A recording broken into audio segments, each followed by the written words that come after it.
Real estate की regulation है बेइंतहा ज़रूरी, लेकिन पाकिस्तान में है उस चीज़ की कमी। लेकिन आज हम बात करेंगे रीरा के कॉन्सेप्ट पे, रियल एस्टेट रेगुलेशन अथॉरिटी। तमाम तर डिटेल्स जानेंगे, बेनिफिट्स, यूजेस, XYZ। तो चलिए बातें शुरू करते हैं।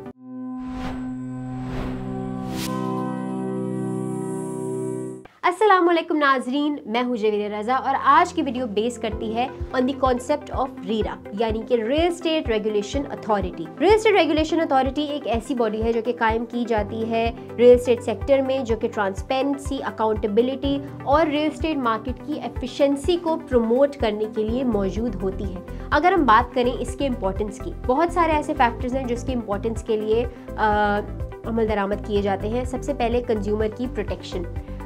सबसे पहले जो लोग अपनी प्रॉपर्टी को बाय कर रहे हैं उनको हमेशा इस बात का खदशा रहता है कि जी ये प्रॉपर्टी इलीगल ना हो, ये बनेगी या नहीं बनेगी, हमारा अपार्टमेंट किसी और को तो नहीं दे दिया जाएगा। तो कंज्यूमर की प्रोटेक्शन को इंश्योर करेगा रीरा। नेक्स्ट आ जाता है रेगुलेटरी ओवरसाइट, यानी कि तमाम तर प्रॉपर्टीज़ जहाँ पे किसी न किसी पेपर वर्क का प्रॉब्लम है, NOCs, लीज, XYZ, तो उनकी रेगुलेशन के लिए और पब्लिक को इन्फॉर्म करने के लिए रीरा इम्पॉर्टेंट है। नेक्स्ट आ जाता है अश्योरेंस। स्टैंडर्ड्स को और तमाम तर चीज़ों की गाइडलाइंस को मद्देनज़र रखते हुए उनका ख्याल रखने का काम है एक्चुअली रीरा का। अगर कोई डिस्प्यूट हो जाता है तो उसको बायर्स और डेवलपर्स के दरमियान ठीक करवाना या फिर उनकी तमाम तर प्रॉब्लम्स को मद्देनज़र रखते हुए, तमाम तर फैक्टर्स को सुनते हुए उन पे काम करके एक्चुअली सोल्यूशन प्रोवाइड करना भी काम है रीरा का।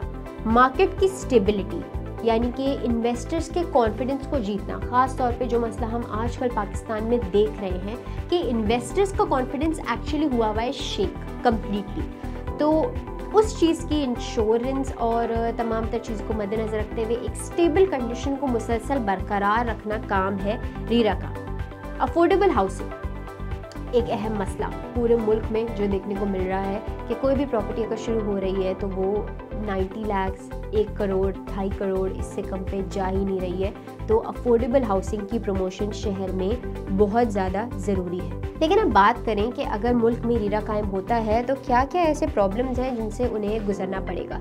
सबसे पहला प्रॉब्लम है कंप्लाइंस का बर्डन, यानी कि ये तमाम तर रेगुलेशंस जो हैं वो एडमिनिस्ट्रेटिव लेवल पे, कॉस्ट लेवल पे, कॉम्प्लेक्सिटीज़ लेवल पे बिल्डर्स या डेवलपर्स को हिट कर सकती है। नेक्स्ट आ जाता है डिलेज या फिर बॉटलनेक्स किसी भी प्रॉपर्टी में। तो ये एडमिनिस्ट्रेटिव हर्डल्स जो हैं वो डेवलपमेंट और एग्जीक्यूशन पे इम्पैक्टफुल होंगी। मार्केट के स्लो डाउन्स अगर हम देखें तो अब वहाँ पे बहुत से एक्सटर्नल फैक्टर्स हैं, इकोनॉमिक कंडीशंस मुल्क की, inflation, governmental policies, political situation, ये तमाम तर चीज़ें और भी फैक्टर्स हैं जो कि मार्केट के स्लो डाउन पे इम्पैक्ट करेंगी।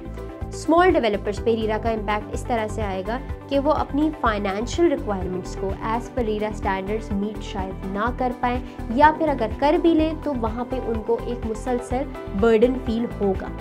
रेगुलेटरी ओवररीच या फिर लीगल चैलेंजेस, यानी कि डिस्प्यूट या फिर अनसर्टेनिटीज़ जहाँ पे इंटरप्रेट ना कर पाए सिचुएशन को, तो वो एक प्रॉब्लम आ जाएगा जब भी रीरा इम्प्लीमेंट मुल्क में होगा। ये तमाम तर वो चीज़ें हैं जो रीरा से कंबाइन होते हुए इफ़ेक्ट हो सकती हैं। हमने बात की आज की वीडियो में रीरा के कॉन्सेप्ट पे, उसके इम्प्लिकेशंस, बेनिफिट्स, लेकिन साथ साथ चैलेंजेस एक्सटर्नली जो कि इस कॉन्सेप्ट के साथ होंगे। मज़ीद मालूमात के लिए देखते रहिए रेड बॉक्स TV।